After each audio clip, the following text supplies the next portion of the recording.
What if the deepest wound in your life was not what others did to you, but what you did to yourself in order to be loved?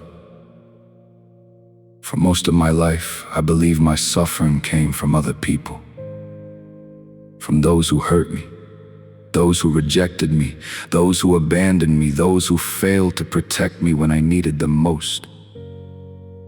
And to be fair, some of those wounds were real. Some of those wounds changed me.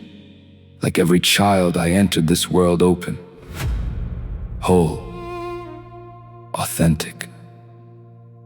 I did not question who I was. I simply was. But then life began teaching me its conditions.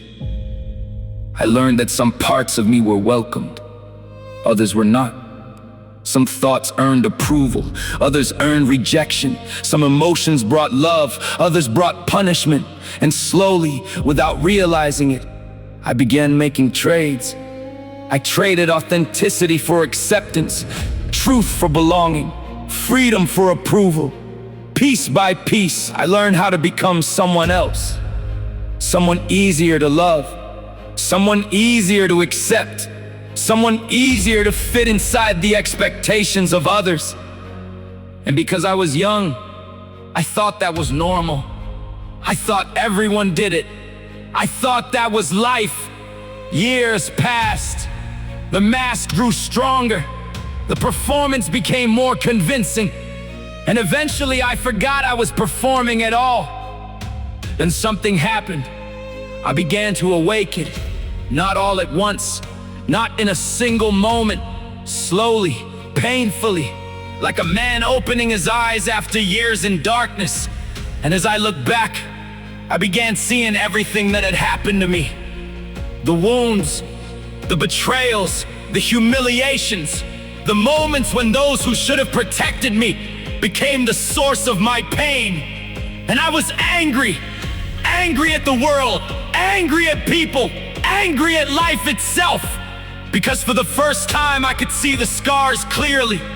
For the first time I understood how much of myself had been shaped by fear.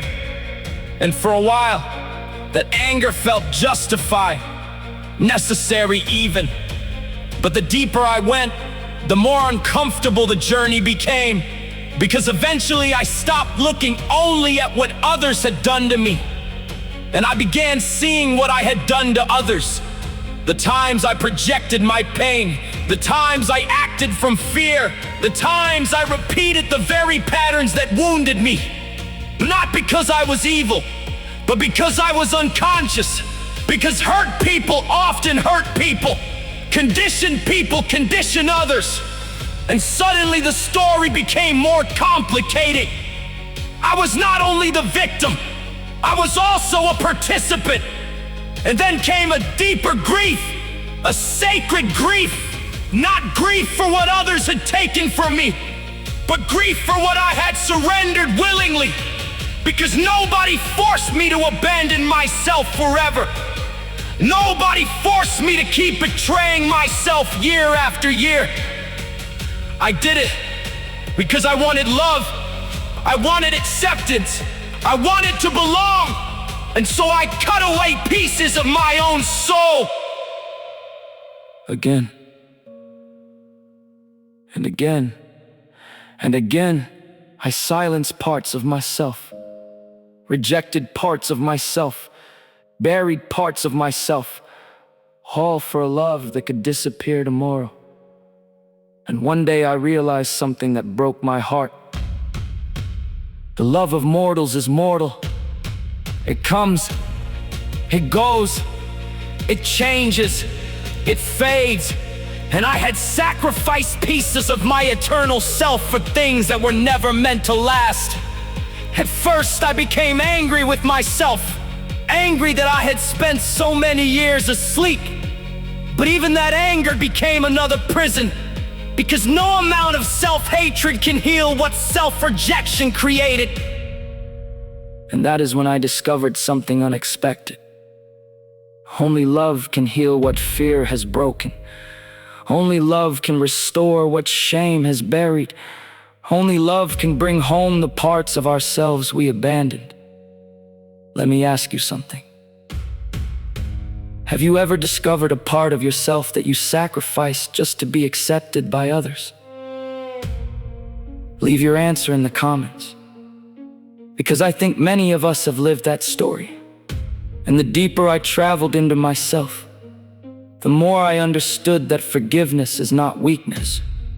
Forgiveness is transformation. First, I learned to forgive myself.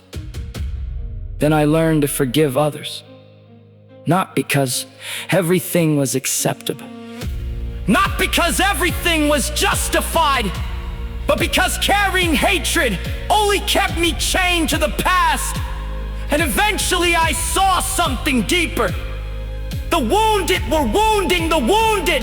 The conditioned were conditioning the conditioned. The blind were leading the blind. And compassion slowly replaced anger. I still carry scars, but I no longer see them as enemies. They became part of the fire that shaped me. And perhaps that is the purpose of this journey. Not to destroy the old self, not to hate the ego, but to love it enough to let it dissolve, to invite it into the fire willingly, and then to release it. Because beneath the masks, beneath the wounds, beneath the fear, there is something that was never broken, something whole, something eternal, something connected to the wholeness itself. And when you finally touch that place within you, you realize that healing was never about becoming someone new. It was about remembering who you were before you learned to abandon yourself.